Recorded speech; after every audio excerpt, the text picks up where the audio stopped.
来是花莲，昨下晡的1点01分，发生规模6.1的地震，上大震度离秀林乡的东门村有7级。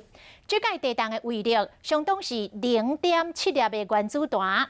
台北市中央东路甲信义路拢有一栋大楼起去，全台湾有17个人受伤。中部环管公路有轿车差一点互连落来的大石头撞到。太鲁各段昨暝有已经成来封路，早起8点已经恢复通车，但是早起阁有这个余震无排除阴暗可能会过来封路。轿车伫中华公路底驶，雄雄感觉害一个有在摇，对不对？地震，所以恐怖的代志来啊！摇很大力耶。有一个大石头连落来，刷来沿路大大小小石头一直人。赶快走，赶快走！车被砸到了。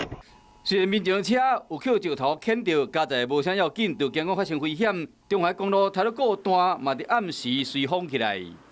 昨天大概从天祥到太鲁阁间它都有一些零星落石。伫经过清理后，早起8点，中环顺利恢复通车。后来又有地震发生，所以讲刷来会评估状况，才决定讲敢要搁封路人员。这个整个面都裂了。哎呀，都裂掉了。步道歹去，点仔加路出现必顺，这摆地震嘛造成枫林步道第5观景平台小可有放弃，栏杆有断一截，因为即摆才是欣赏游动火的时阵，所以讲乡公所有封锁线大过线。另外发生地震当时，有2个游客伫太鲁阁国家公园内面，和落来石头牵着伤，其中一个马来西亚这个查甫人伤势比较严重。